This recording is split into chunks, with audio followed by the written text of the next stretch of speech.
Assalamualaikum warahmatullahi wabarakatuh. Salam sejahtera bagi kita semua. Semoga kita senantiasa diberikan keberkahan oleh Allah Subhanahu wa taala di bulan Ramadan ini. Sebelum memasuki presentasi pada kesempatan kali ini, izinkan saya menyampaikan terima kasih banyak kepada Bapak dosen pengampu mata kuliah fundraising yang telah memberikan kesempatannya kepada kelompok kami untuk mempresentasikan hasil diskusi dari kelompok 5. Di sini saya Nur Azizah bertugas sebagai moderator untuk mengatur jalannya presentasi pada hari ini yang akan dibantu oleh teman-teman presentator saya, yaitu Meirisa, Maratul Mukaromah, Tias Akil Solihah, dan Aditya Lunandi Fajri. Materi yang akan kami sampaikan yaitu tentang segmentasi calon donatur. Yang pertama yaitu unsur-unsur fundraising. Unsur-unsur fundraising yaitu terdiri dari 4 macam. Yang pertama analisis kebutuhan, yang kedua segmentasi muzaki, yang ketiga identifikasi profil muzaki, dan yang keempat produk. Pengertian segmentasi.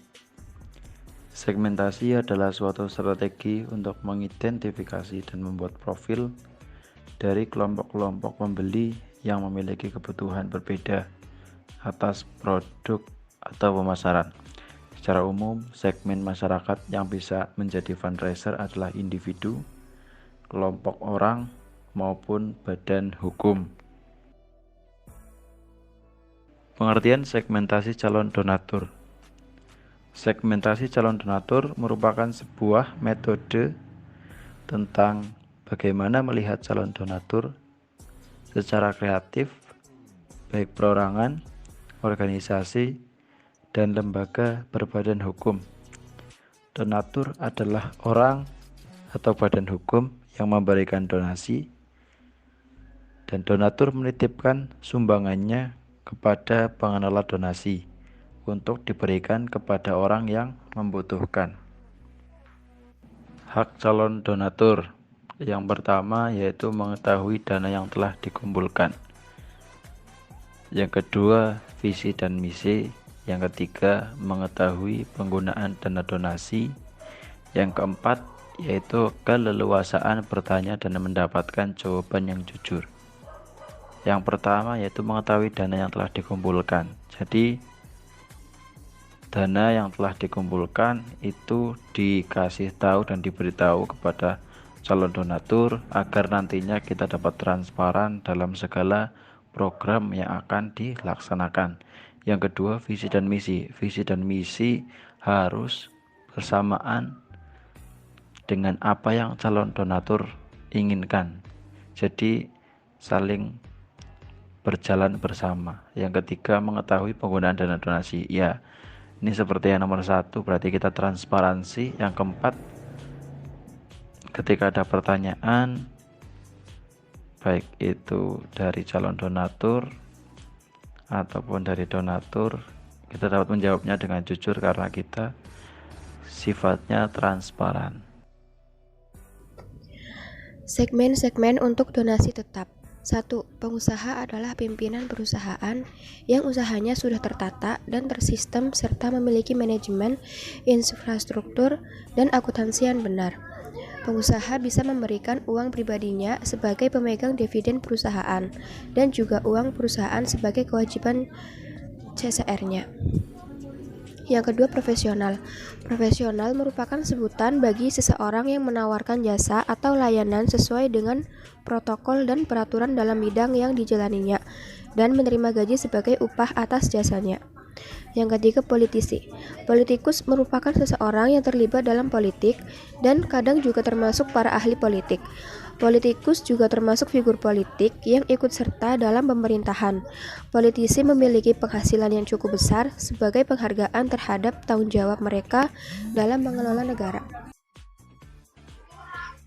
Eksekutif adalah salah satu cabang pemerintah yang memiliki kekuasaan dan tanggung jawab untuk menerapkan hukum. Eksekutif dapat merujuk kepada administrasi dalam sistem presiden atau sebagai pemerintah dalam sistem parlementer.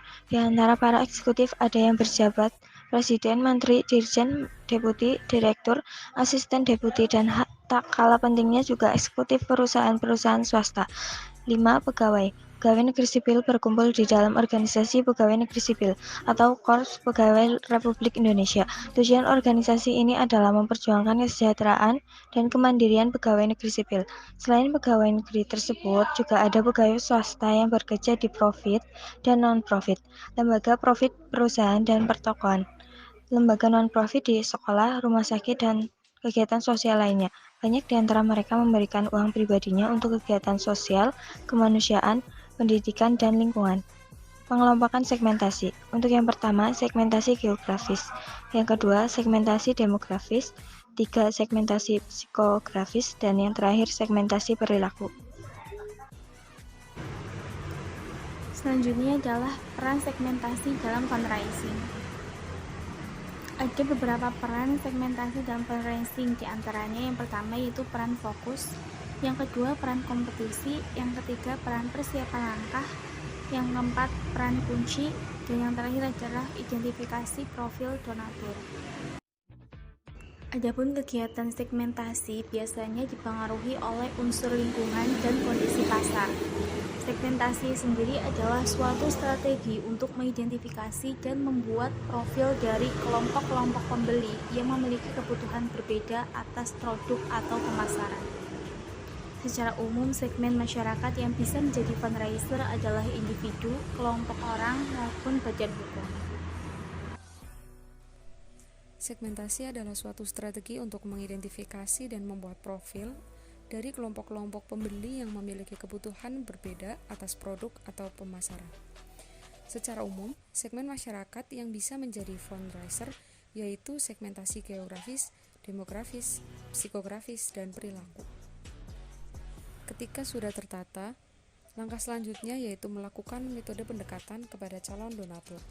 Beberapa metodenya antara lain yang pertama, melalui direct mail, yakni penawaran tertulis untuk menyumbang yang didistribusikan melalui surat, atau sering disebut atau sering diartikan sebagai penggalangan dana yang dilakukan dengan cara mengirim surat kepada masyarakat atau calon donatur.